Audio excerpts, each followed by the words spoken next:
That is us going.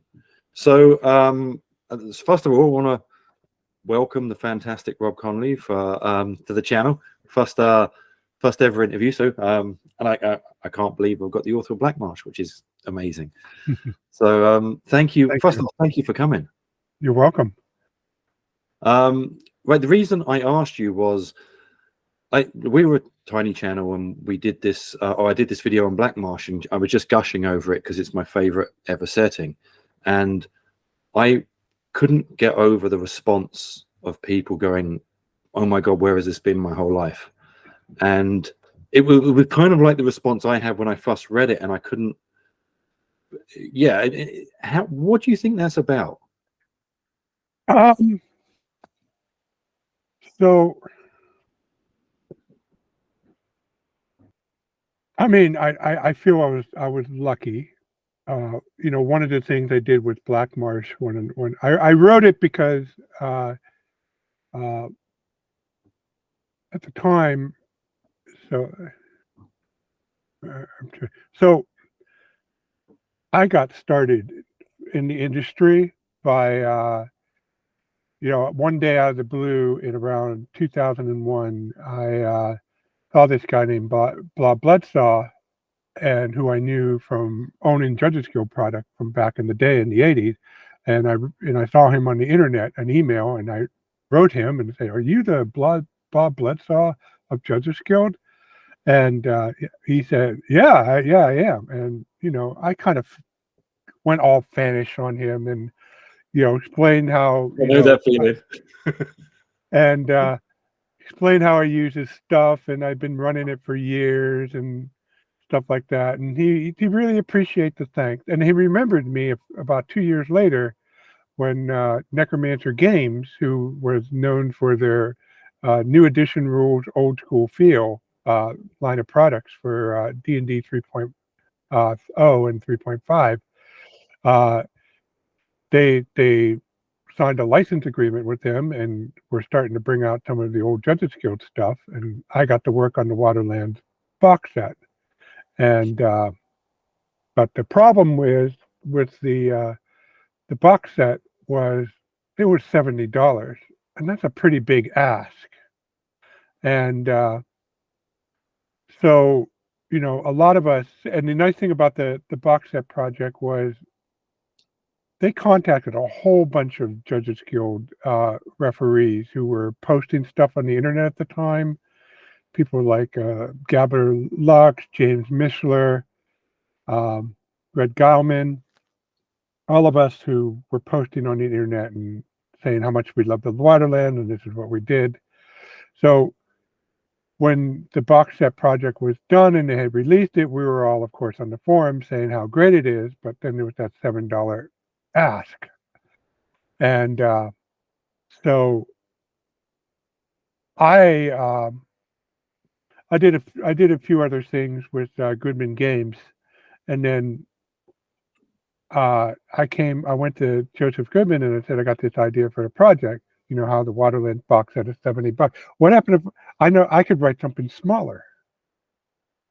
So I wrote Points of Light, which was 4 settings in the format of Blackmarsh, a little shorter, and because there was 4 in a book, and he didn't want to make the book too big, and you know, people liked it. It wasn't a smash seller, but it was a steady seller enough that he commissioned a second one. So I wrote Points of Light, Sunrise Scene, and that one where the theme was exploration of the new world. So by that point, after that, but the sales on that weren't great, but by that point, print on demand was a thing, the OSR was a thing. And so I decided, you know what, I'm going to continue this Points of Light stuff on my own, because when I negotiated my contract with Goodman, he didn't buy all the rights to it. He just pays me royalty. He owns the Point of Light brand name, but I own the content. So I decided, you know what, I'm going to take my love of Judges Guild and make the Majestic Fantasy Realms and eventually expand out what I did in the Point of Light into a full setting. But then as fate would have it, I did a project for, and this was after Bob Bledsaw Sr. passed away. I did a project for Judges Guild, and I decided, what the heck? Hey, instead of getting paid for these maps I did for you, could I get a license so I can publish what I did in the Wilderlands? Because I called it the Majestic Wilderlands because I modified it a lot. And he said, sure. So that's when I came out with the Majestic Wilderlands setting or booklet, which was also a rules, because I thought, I don't think people would go for just a setting book. I would need to make it, do double duty, so to speak. So half of it was the rules, half of it was the rule supplement, and half of it was explaining the overview of my Majestic Wilderland. And then I started working on my adventure, Scourge of the Demon Wolf, and then I feel bad for remembering. I don't remember the Delving Deeper guy's name, but him and his team were talking about doing Delving Deeper, which was a cleaned up version of D&D White Box, the 3 original brown booklets. I said, I could do a setting for you, and I can do it in 24 pages, digest size. Would that fit your box? And said, yeah, that would be great. So that's when I wrote Blackmarsh. And so when I set up the Blackmarsh, I decided, I just heard James Mitchell just figured out that Dave Aronson probably took a map of Holland, an old map of Holland, flipped it on his back, and traced the back to get his first map of Blackmore. And we don't know what map he used, so nobody knows the exact shape. Could replicate the exact shape. But you know what? There's done dozens of old Dutch maps, so I did the same thing. I took a map of Holland on my computer, flip it over, trace it over, and filled in. Some of it, like the southern edge, it's not a peninsula; it's part of a larger continent. And so I had my map, and then I wrote it, and it took me about a month and a half from start to finish. And if I were just using it for myself, it would have taken me about 3 weeks. Yeah. And that's when this came out. And so around that time, I said, I can take what I do and start making a series of posts called How to Make a Fantasy Sandbox. So I kept a little bit of notes, and I made a blog post that outlined everything I did with Blackmarsh, just one blog post. But then I said, I can rationalize this into the 34 steps of how to make a fantasy sandbox. So, and then I did that, and then I expanded each step with a series of posts. And I admit, I was writing a bit slow, and the problem is with that was I used an old setting of mine that I never really fleshed out or even ran. I thought, it's cool. I'll get some use out of this thing I did way back in the late 80s. And it turns out I had to put a little thought in order to do the duty of serving as an example for the post, a good example. Yeah. And it took a little longer than I expected, but I got done with it last year. I noticed that 14 years it took for the series. Yeah, you want each post to really do its, hold up the building, so to speak. So I put a lot of thought in each post and really didn't release it until it was just right. Yeah, no, I went through. It's funny, when I first saw them, I looked at the first one, or not the first one, the one as soon as you got to weather, and my brain just went, no, it's too much for me. I need to back away. And then I used Blackmarsh that much. I went, actually, I need to go back, because there's a reason why it feels so alive for me. And then kind of like once I got part, because that scared me, that once you're talking about air currents, but then once I got past that, it all kind of made sense. And I love the way that it's so structured to kind of bring you along a journey of creating something that feels alive, which is amazing. So So Blackmarsh came before the posts. About the same time. I may have made a step. I have to look at my history. Let's see. It didn't come up right away. It was all around the same time. Around the same time, yeah. So like your process, the process wasn't kind of fully fleshed out, and did you flesh it out through writing the posts and expanding it, or because it's very different? I fleshed it out so other people can get it. Yeah, because there's a big difference between what you need for your own table in your own head and what you need to put the crazies into somebody else. Yes, yeah. So I've been writing up stuff since the I don't know, since, well, I mean, you know, my friends know what I'm about to do here, but you know, this is one of the things. This is that setting I was talking about I used for my post example. But you know, I drew this. Unfortunately, this is the only survivor of what was 24 maps. But this was, I drew this in probably 1984. And so I've been writing up stuff. And my brother had a computer. So I'm just going to show the paper, but this is a computer printout of random villages I did to help me. And then in the late 80s, when I got my first PC, I started typing it on the computer. So I have files going back to 1990. But the important thing to remember, folks, is that none of it was shareable.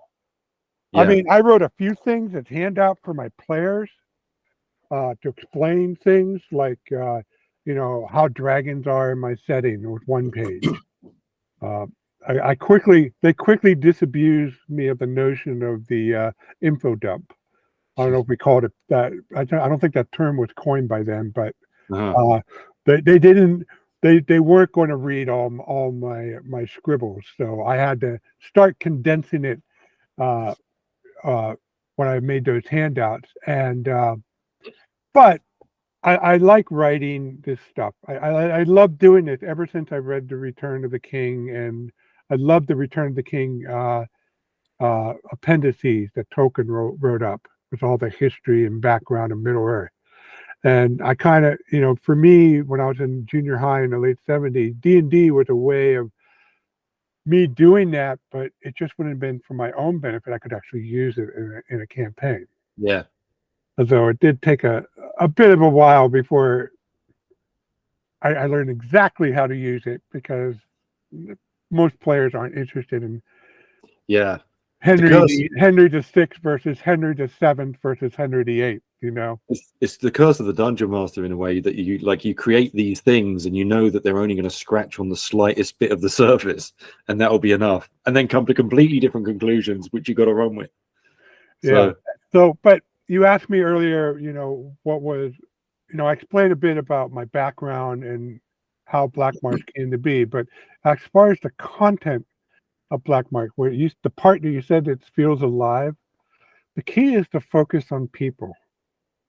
Because a lot of people writing stuff or sharing stuff, they make neat things, but they're like, let's just say you go to the Grand Canyon. Okay, you take a trip to the Grand Canyon. The Grand Canyon is awesome. Okay. You're in the United Kingdom. I'm not sure what your equivalent is to the Grand Canyon, but you have spectacular scenery out there. You have the fens, you have the Scottish Highlands. But I guarantee you, on most of these trips, you really think about what really stuck out with the people that you were with. That really probably gave the extra spice, that you were not just there looking at this beautiful place or doing something like going to a ski resort and doing something, but you were there with people having fun. So in Blackmarsh, or in my How to Make a Fantasy Sandbox, post, as folks, as you can read, I really try to focus on the people, because when you go and when you make your characters and you're playing the game, who are you going to be interacting the most? The NPCs. Yeah. You're going to have adventures. You're going to go to these interesting locales. You're going to fight monsters, trap puzzles. But the reason you're going to be doing this, the why of all of it, are going to be the NPCs, the people of the setting. And then kind of like that probably brings me on to one of the things that you've that I through the post that I thought was brilliant is, instead of writing a huge long history, you suggested writing different maps, which would kind of visualize the history of it. And I found that kind of cool, because that for me gives me an idea of, again, going back to people, it goes back to the idea of, you can understand what's influencing them. There was this thing that happened, and that, these borders moved, but all of the idea of these maps is, it seemed to me that they just kind of tied back to how the people now react to what happened. Yes. As opposed to having it, because I see lots of stuff that have history for history's sake, but that and which is wasted for me. But it seemed to me that the purpose of building the history was to see how the world impacted the people that are currently there now. Right. So when you if you like writing history, if you're writing King's List, by all means do that. But when it comes to sharing it to people, the only part that you need to focus, the only part that you need to flesh out, are the things that impact how NPCs behave today. If Henry VIII doesn't matter as far as how your NPCs will behave in your setting, then the players, you may throw out the name, but you don't really need to go into detail. But if it turns out it's really Queen Elizabeth I, that had a lot of, because maybe she sponsored some, she sponsored some exploration, and she had that whole mystique of the court, and maybe that's the part that's lingering on in your setting that you're currently using the campaign, then they need to know about Queen Elizabeth and her golden age and all that. And so that's how the history, that's how I view history should take apart. Not that I always get it wrong. Sometimes I still dump too much on my players, but I really tried to keep it short and really focus on the history. For example, I ran a campaign in my Majestic Wilderlands 2 years ago. It takes place in a realm called the Nap. And the whole reason why players wanted to play in it, because they encountered it in a previous campaign. It was like one of the good kingdoms, but it was corrupt as all heck. Okay. It had all the things they were used to in the good kingdoms that they already encountered. They had the Church of Mitra, the goddess of honor and justice. It had the princes, and the noble structure was similar, but the whole effect, how they behaved, was completely different. I mean, it was just corrupt. I mean, there was bribe. To get anywhere, you had to bribe the right people. You had to know the right people. And they just wanted to run a campaign and experience it, rather than just, they just visited the port and the ship in the one campaign. In this one, they got to adventure in it. And so the handout, I did write a King's List for myself to get a sense of what's going to be important to share. But what they got on their handout was, basically it was the result, the fact that unlike the other realms that they were used to, Lenap always had a bunch of competing noble houses, and none of them really dominated into a dynasty. In fact, their the principship, the sovereign, which their title was a prince, not a king. The prince was only semi-hereditary. It was an elected position. Mm-hmm. So that whole thing kind of fed into anything goes, commercialism, what's in it for me attitude. Yeah. Despite them still believing in Mitra, the goddess of honor and justice. Honor and justice, yeah. And stuff like that. That's cool. Wait, here's a question then. How would you describe like to a modern gamer a sandbox? because there's a big difference between a sandbox and a setting. I think for me, lots of people, if they're coming from a 5e background, they don't. A setting is almost a fixed block of stuff that it's a text dump in many ways for me. Mm-hmm. But a sandbox is so much more, and this is kind of like stemming back to Blackmarsh. I remember when I first read it, I went through it, and every paragraph there was something to do. Every single place you went to, there was something else to do. And then what I found was these paragraphs somehow interconnected to form a history, or not a history, but without having to dump down everything that's happened. It told the story as you read through it. And like for me, when I read Blackmarsh, first of all, I just went, oh, that's something to do. That's something to do. That's something to do. And it just kept on going. And it just filled you kind of like, for me, it filled the difference between it's an idea and an idea, and then you get to fill the gap in the middle. And that's where you might, but when my head works best. And it was so different to anything I'd read beforehand, which was I'd run games in the Forgotten Realms, and I had players knew more about it than me, and that's problematic. You know, when people are saying, no, this is around the corner, and I'm like, no, I haven't decided what's around the corner. So how would you describe the difference between what would be what they would imagine to be a setting and something like Blackmarsh or a sandbox? Okay, so there was also, so I'm going to kind of address how everything holds up part. Mm-hmm. A friend of mine taught me, named Tim Short of Gothic Manager. I'll give you the link, but he is a master at terse writing, and he's been my best friend, one of my best friends for forever, since the mid '80s when we just got out of high school. And in the early 2000s, we kind of did, when the D20 boom happened, we say, hey, you know, let's practice our writing, so maybe we can get in on this. And so we did a little writing workshop, and he would always figuratively slap my hand and said, "Terser, make it shorter." And so over a course of I don't know, I think we did it for a better part of a year. I'd learned how to take my kind of voluminous writing from before and cut it down to the bare essence. And then when I did Points of Light, or when I did the box set and then Points of Light, I refined that into what you saw for Blackmarsh. And as for the difference between a sandbox and a setting, so the whole reason I got started on this is because I wargamed before I role played. I was just at even though D&D came out in '74, it didn't hit all areas equal. So when I was in 6th grade, 5th grade in elementary school, I'm not sure what the UK equivalent of that is, but I was about 10 or 11 years old. And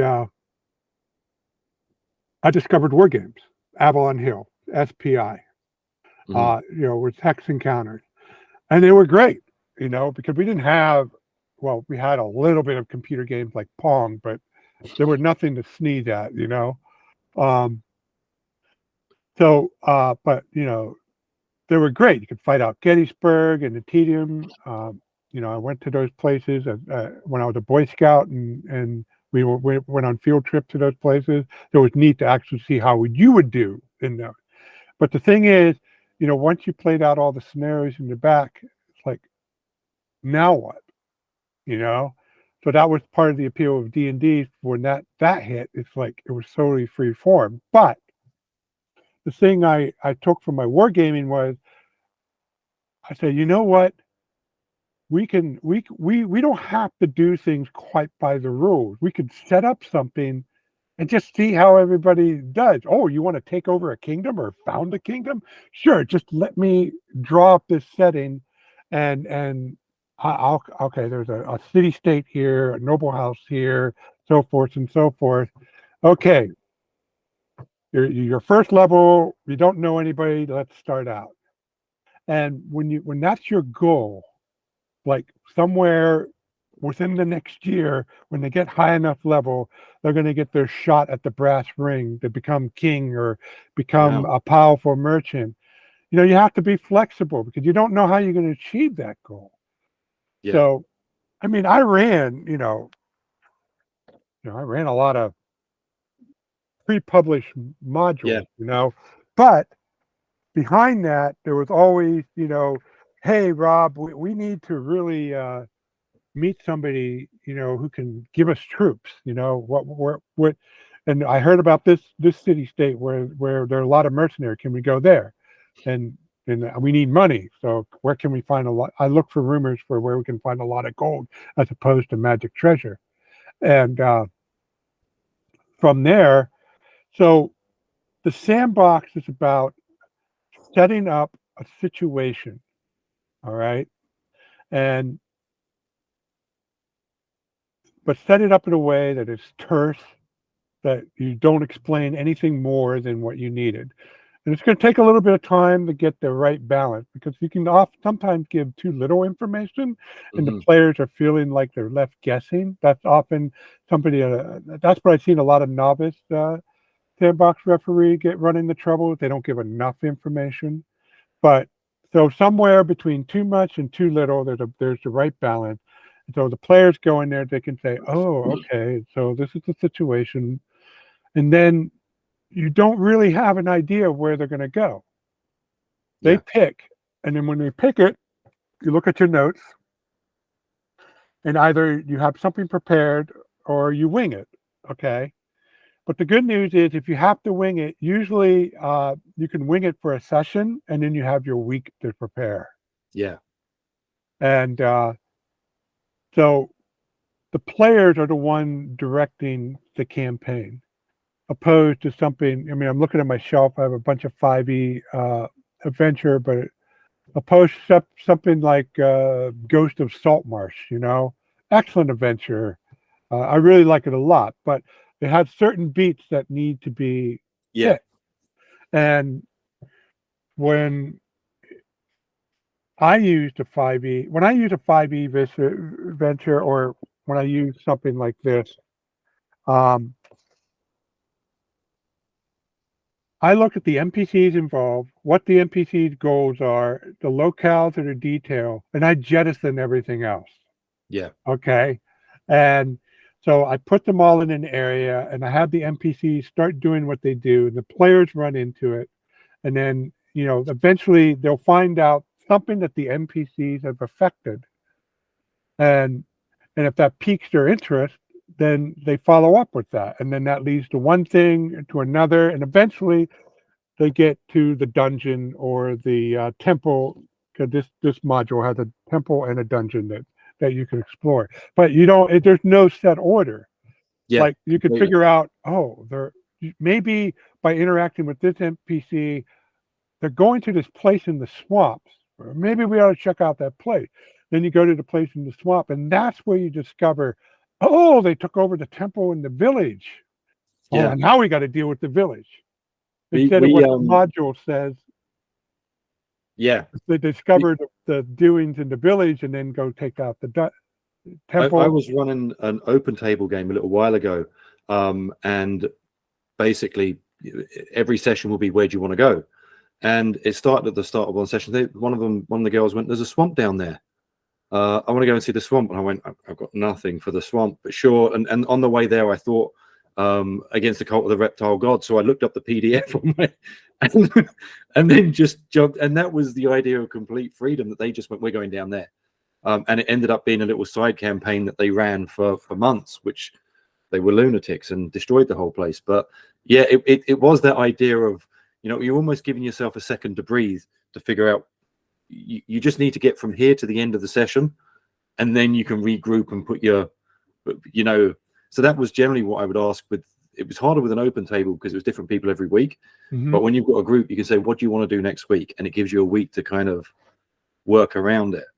Yeah, and I do that a lot. I recommend that if you're folks who run a sandbox campaign, if it's not obvious of where the party is going to be next week, just ask them. Given all this rumor, what do you think, guys, you're likely going to pursue?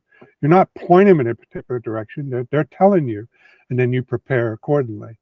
And Yeah. the thing now, to bring it back to Blackmarsh a bit, the thing about Blackmarsh, you look at the individual entries, they're a paragraph or two, but the thing is, that gives you the hook. That should give you the hook enough to get to the end of the session, and Yeah. give you a little bit of structure to flesh it out fully. So if they go to Ashdown here, Ashdown is the home to many retired Rangers as well as thousands of Rangers currently on duty.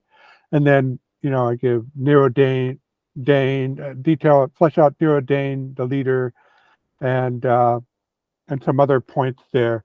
So if they go in there to Ashdown because they heard that there's somebody that can tell them a rumor, you can flesh it out a bit, make a village map, flesh it out so that the other members of the party have more to do and just other than talking to the one NPC. Although they might be, that's the only thing they're interested in. They're interested, yeah. But you might make a little adventure enough to fill out an entire session, and with that weak cushion, so to speak. I did a video on I just went to my shelves, picked up a bunch of adventures, and I did a video on how you can just drop them into Blackmarsh.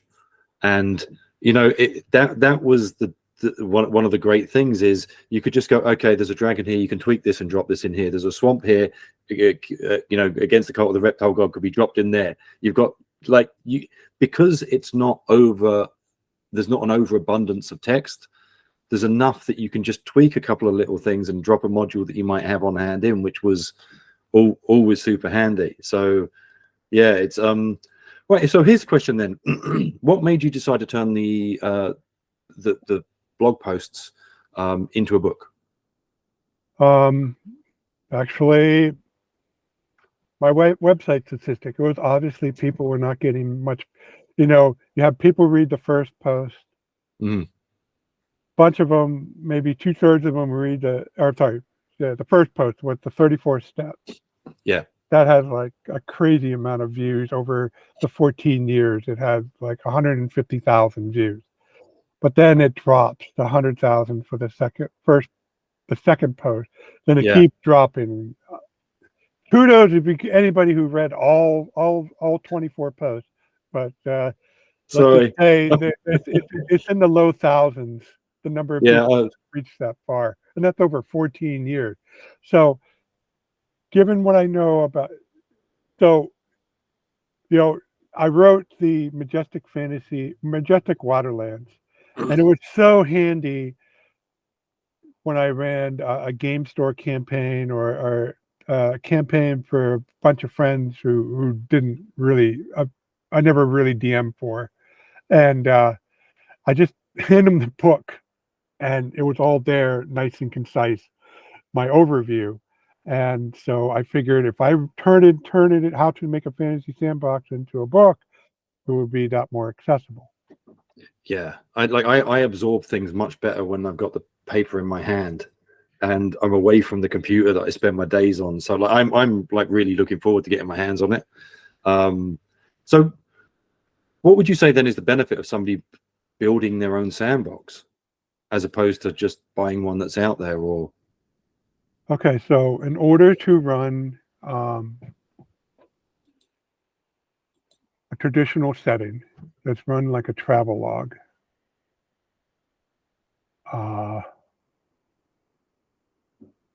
you have to sit down and study it. And how many of us really like to study? Now, yes, I acknowledge that creating your own setting can be intimidating. Yeah. So what you do to get around that is you kick bash. Like you said, I took Call of the Reptile God. You took Call of the Reptile God. In that video, you explain all these different modules. So since you're not likely going to publish, what your result is, plunder Forgotten Realms, the few things you remember, plunder Greyhawk, plunder Pechamel, if you know what that, or Goranthia. So that will get you over the creativity hurdle. But by following the steps with those as a resource, writing it up, you're doing you're not only making a reference, but you're memorizing it as you go. It's Yeah. a form of study, so you're going to internalize it. So that by the time you're done, when somebody says, "Hey, what's in the Crimson Hill?" I know what's there. Yes, the Bat Eater Orc tribe. Yeah, that's going to be in the Crimson Hill because you wrote it, even though it's in sketch form, and that if you handed somebody, they'll go, "Huh?" But it's for you, it's gold. Yeah. So cool. That makes a lot of sense. Right. Here's a question. Somebody on our forums, in fact, Kalen asked, are there one or two settings or one or two locations that surprised you when you were making Blackmarsh? You know, things that just kind of came together and fitted? Because I think that seems to be what happens is you put things and then you join the dots. So is there any stuff that kind of surprised you in the making of it or the writing of it? Yeah, you know, how I could pack so much in one area. I mean, yeah, it was kind of started out as a homage to Blackmoor, so you can see that mostly in Castle Blackmarsh. In that there's a town. The elves are the overlords because there was a bad guy that they took over from. And there's a dungeon underneath Castle Blackmarsh that was the main bad guy's laboratory, and that they never really were able to clean out. So they let adventurers to go in there and try to deal with it. So that's that is definitely a homage to Blackmoor.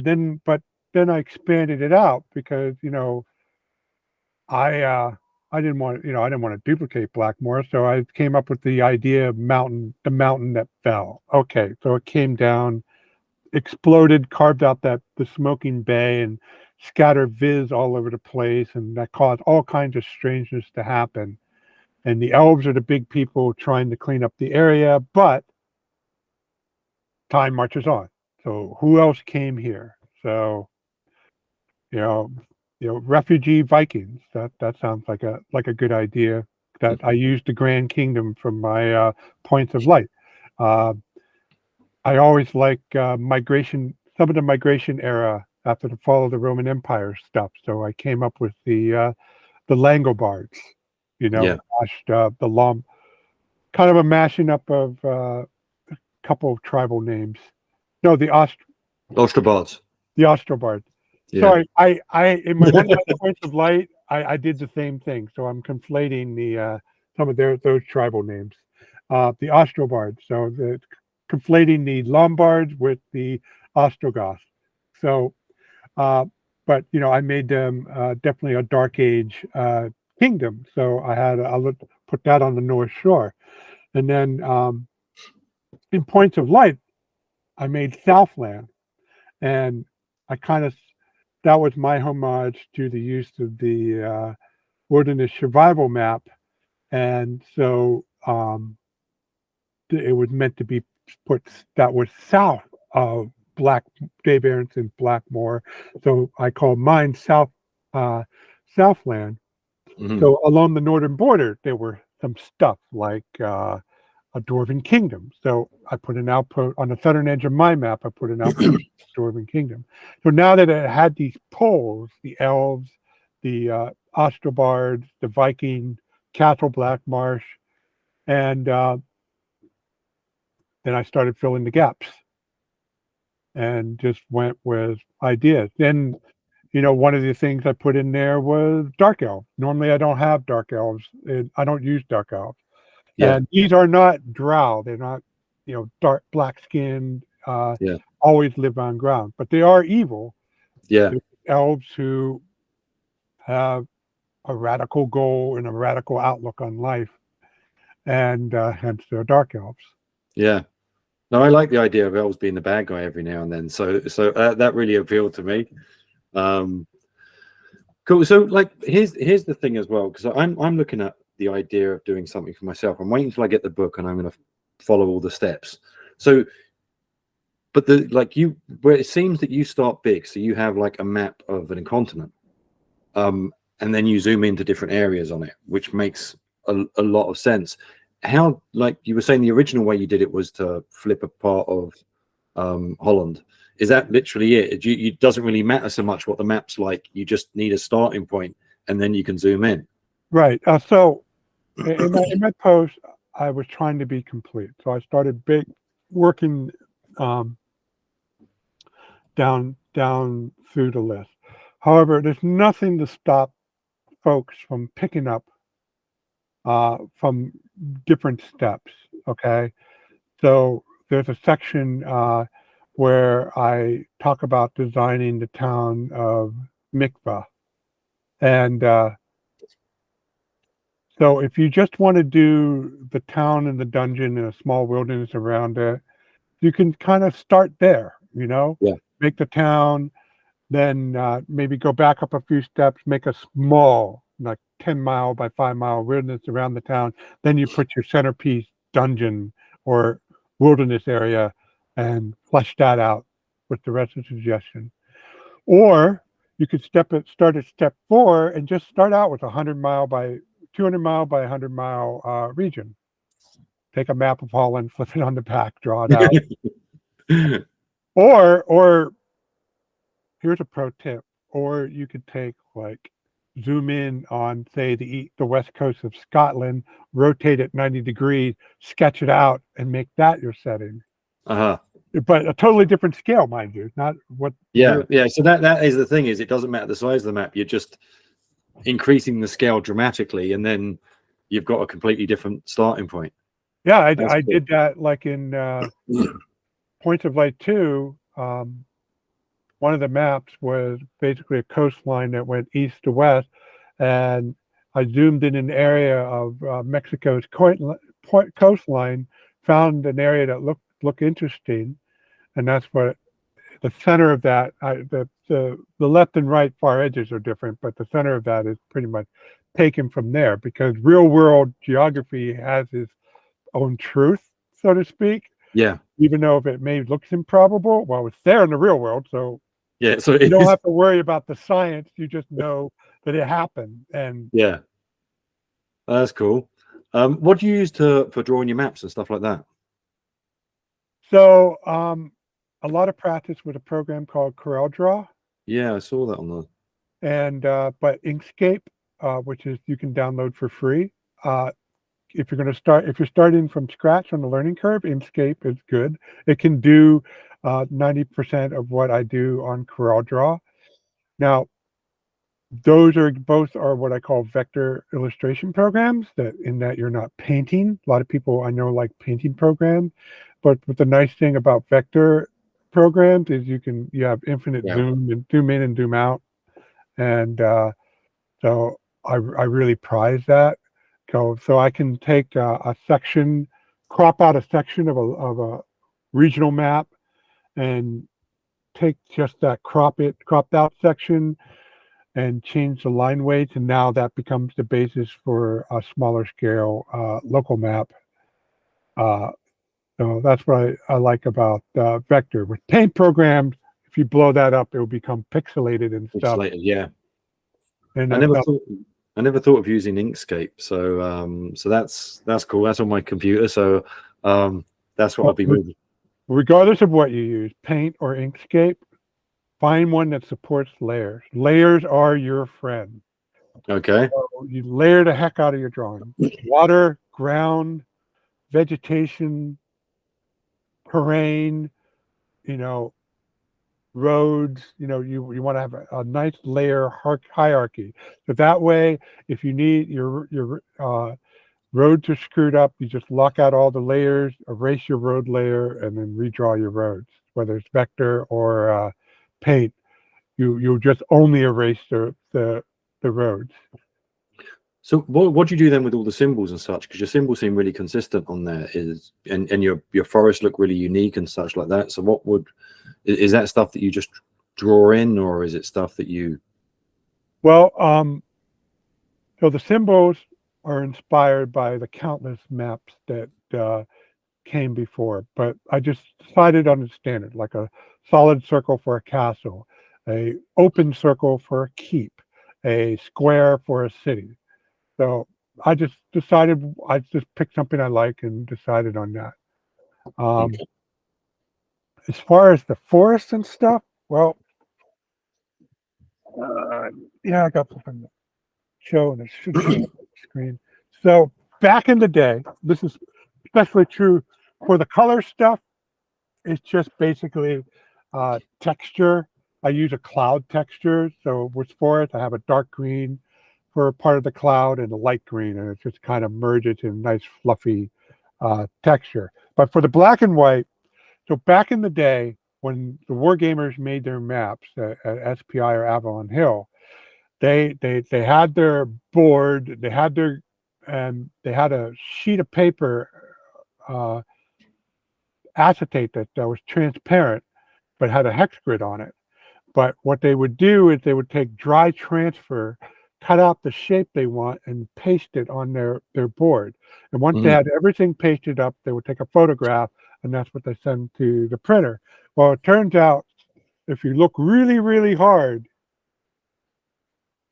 oops. Oh.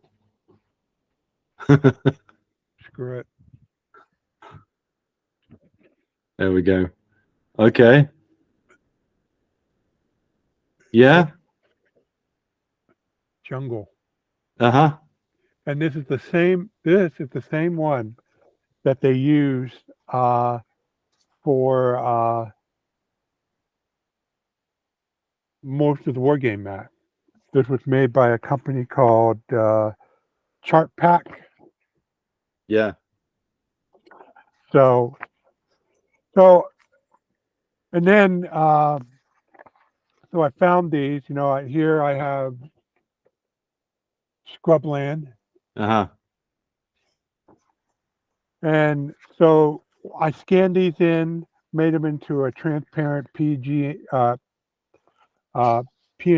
and that became my fill. But I also lucked out that when I first started looking for it, not only I found these physical sheets, one of the companies that used to make them, called Letraset, sold a CD with high quality scans of their most popular patterns, and I bought it. Uh-huh. No longer available, so I'm sorry. However, if you go my Bat in the Attic blog, there is a guy, a wargamer named, get his name here, John Cooper, and it's on my sidebar. It's called John Cooper's Gaming Page. So you can download the Woods, Light Woods, Mountain, what they called Rough and Swamp. So to do your black and white. And also I have linked what I called a hex crawl mapping kit on my sidebar. Yeah, down at the top, force one down, upper right corner. Yeah. Just above the link for Inkscape. That's a zip file, and I give you all the basics. Oh, cool. Fantastic. I'll make sure this is all linked up below. Right, brilliant. So then if we're getting back to kind of like the map in there, how do you decide where locations are going to be? I'm guessing that you look for villages and stuff like that. Makes sense. You look for what, mouth of river or wherever it is. But for your other locations, do you just randomly do it, or do you just go, that's a bit empty over there, I'm going to stick something there? So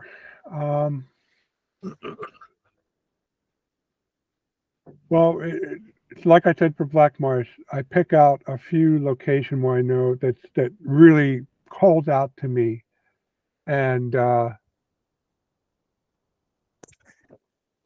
put it there, and then I fill it in. But I try to keep it. I don't try to pack them together, but I keep like maybe one or at least one, but maybe two. Every two hexes, I will put in as I make my way through the board boundaries of what I know is definitely there. So you can think of it as you take a piece of paper and you have a blob of ink, Ostrogoth. Yeah. Or yeah, Osterbards. And then a blob here, Viking, blob here, Castle Blackmarsh, a blob here, Greywood Elves and their ranger friends, and down here, dwarves.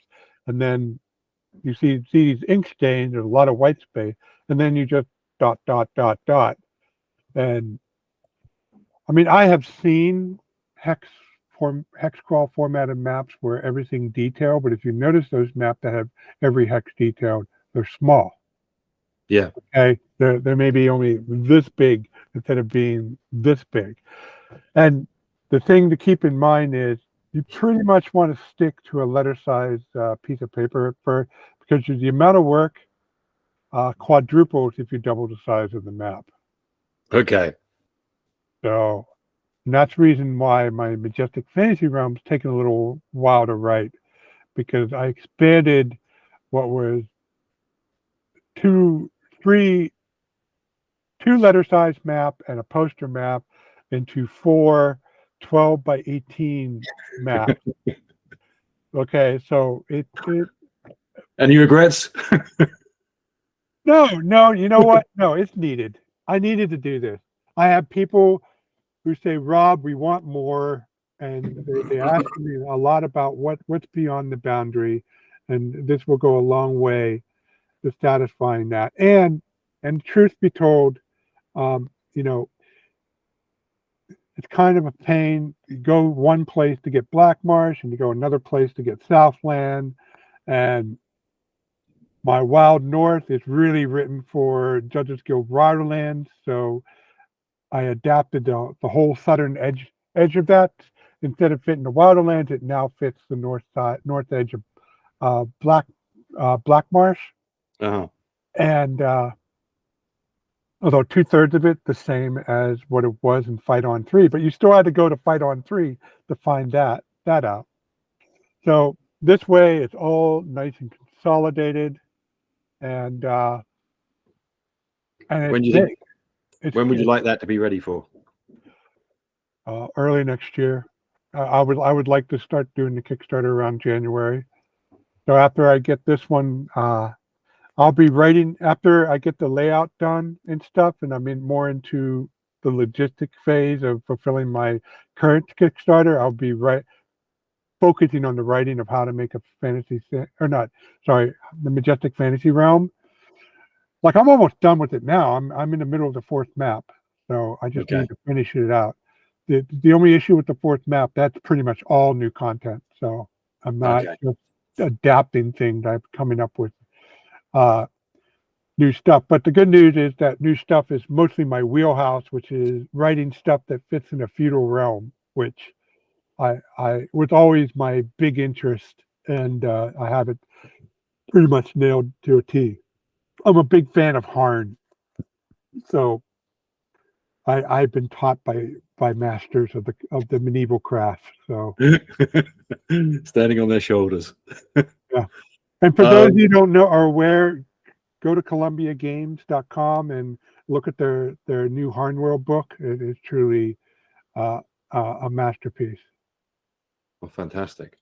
Kickstarter. Let's talk Kickstarter here. Sure. Kickstarter's coming out, or it is out. It funded over the course of a conversation you had, which is quite amazing. I watched the conversation. What do people get in the Kickstarter? Okay, so if you sign up for the Kickstarter, you're getting 3 things. First is you're going to get a digest version of Blackmarsh. It's the same content, so it's not new content, but it's all new art and Perfect. Back to the green screen. Back all a new cover, and it's digest size too, which I believe you printed out your copy. Digest size? Yeah. I love digest. I love digest size. So yeah, yours is Yeah, this is the new art version. Nope, that's not the new art version. So so the next thing you'll be getting, of course, is a digest copy of How to Make a Fantasy Sandbox. I don't have a cover for it yet, but it's the same. I've contacted the artist who did my cover for the new digest version of Blackmarsh, and he's going to do the cover art for that. And it's going to be similar to format to the Blackmarsh cover, in that it's going to be the central image, the title and author in the yellow, and the shields around. then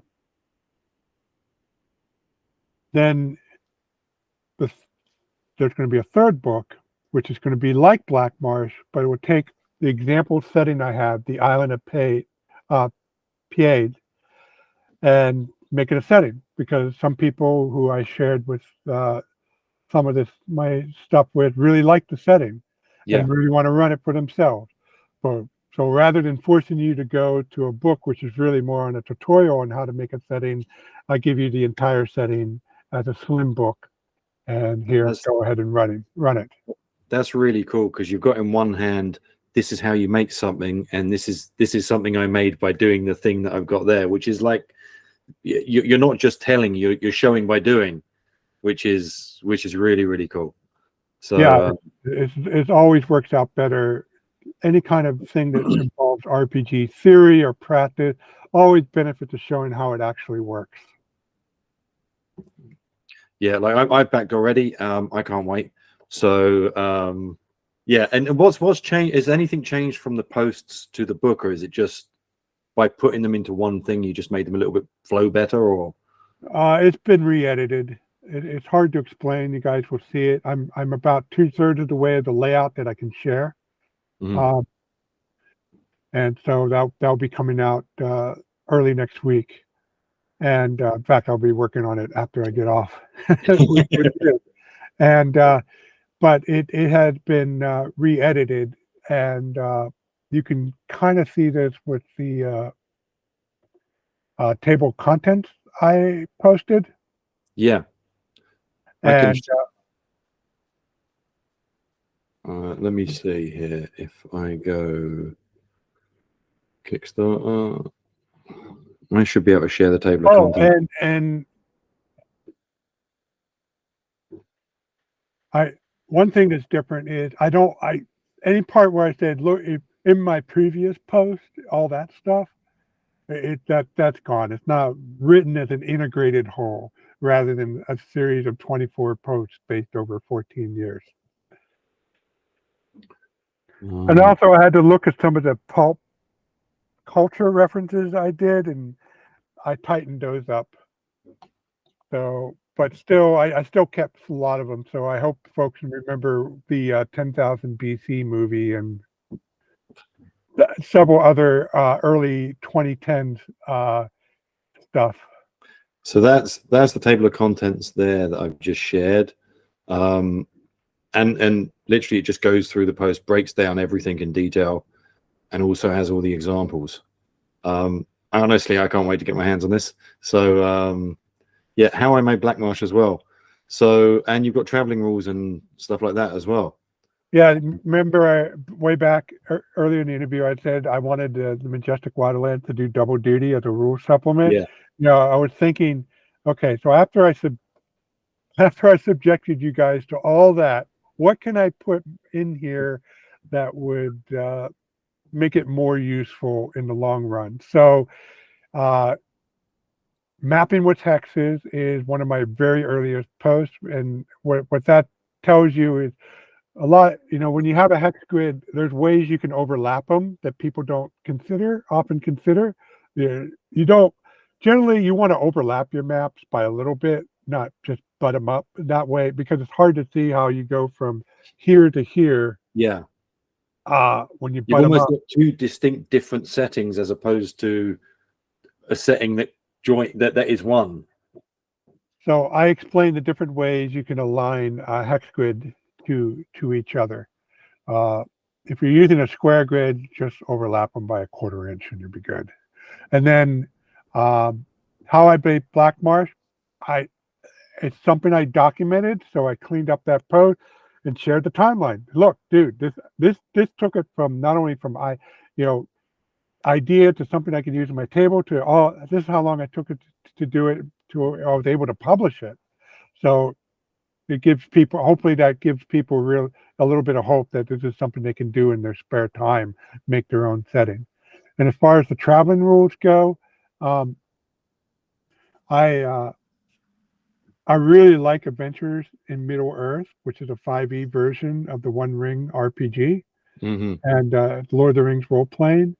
And one of the things I really liked about it was the travel rules, because Middle Earth is big and there's a Yeah. lot of traveling.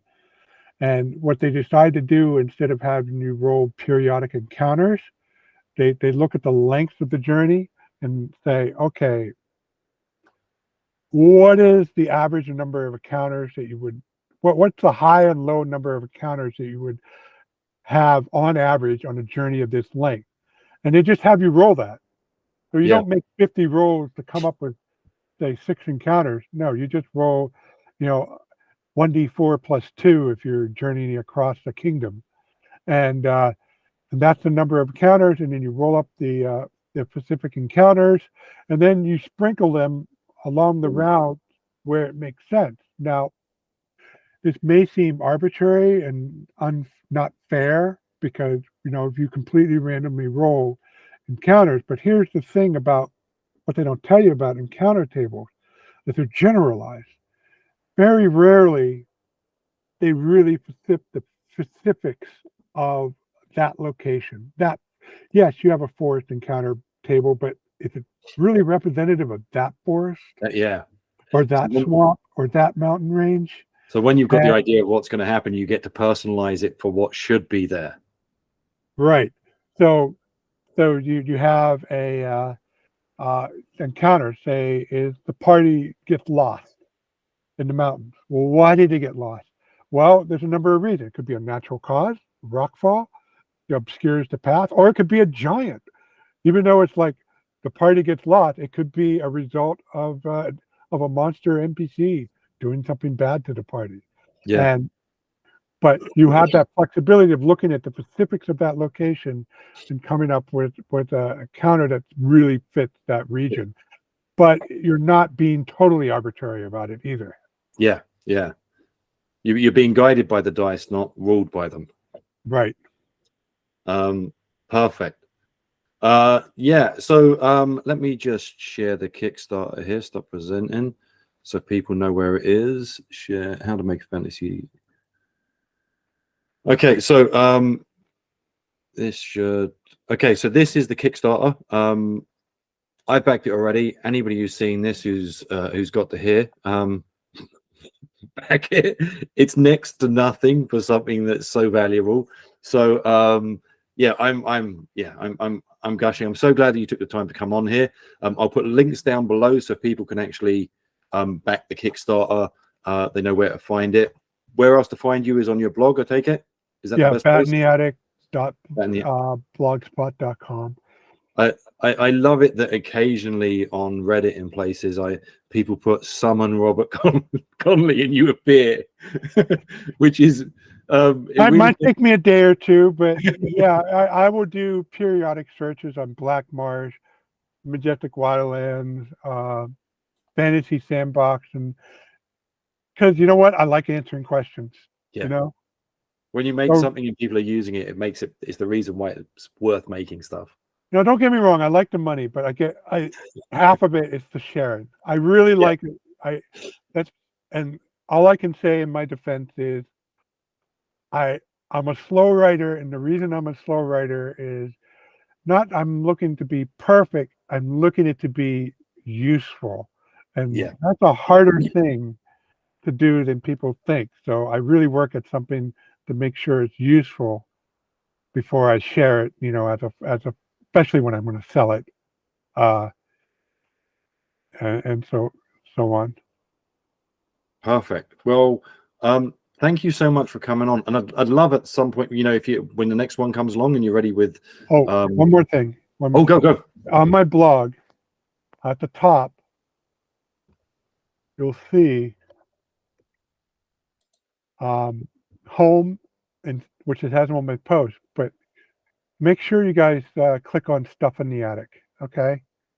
Because these are things I didn't quite take to publishable levels, but I felt they were clear enough to share, and like I have, over 14 years worth of stuff there. So Stuff in the attic. Stuff in the Attic. So click on that, and there it is. It has the first version of my Majestic Fantasy basic rules, random memorized spells, item magic item creation. It's a potpourri of stuff, but anything I turned into a PDF and shared on my blog, I made sure I put an entry in here. Well, that actually gives me to a question. Tables and stuff like that. And it was one of the questions that I forgot to ask.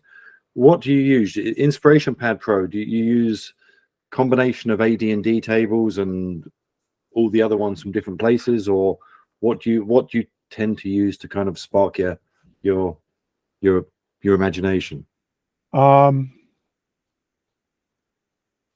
I guess I would use tables from anywhere, but really the ones I like the best, I feel reflect how my setting works. Other word, go. There's the memorized spell up there. No, I didn't get that from somebody. I made that myself. But if that table, most of these tables are, okay, I got 8 first level spells. I'm just going to go 1 through 8 on the random table. But that's not how players pick spells. Some spells are more useful than others. Not often you're going to memorize, read languages, or read magic. You're going to be memorizing sleep. So if you go down to where I have the first level spell table, so I went through the odds and I decided what is the most likely. If I was a PC, what would I pick? So sleep is always at the top of the list, and then followed by magic missile, then charm person, and then shield, and then less probabilities on the others. Sometimes it gets a little bit tricky, especially like for second level spell, there's a lot of them. But nonetheless, I really tried to flex the deck. So when I go out there and I find a table that says, wow, that really reflects how things work in the setting, I'm going to use that. So like Harn has these random encounter tables for wilderness and city that I use a lot. And because I really think they reflect, the authors put some thought in that this is what would happen randomly in a medieval town. So that's what I look for in a table. And do you tend to have them just all bunched together and you roll dice on them, or do you stick them into some software, or what do you do? I stick them in software. I mean, some of these tables I have 3 or 4 less levels of nested tables. And you just can't. They're not. A good example is Makemia City. Okay, it's great for random cities encounters, but to actually sit there and roll it up, you lose the will. So does it tend to be what's it, Inspiration Pad Pro? Yes, it's free from NBOSS, and the coding is relatively straightforward. And if you're a software developer like me and you appreciate the logic functions that he puts in to get really crazy results.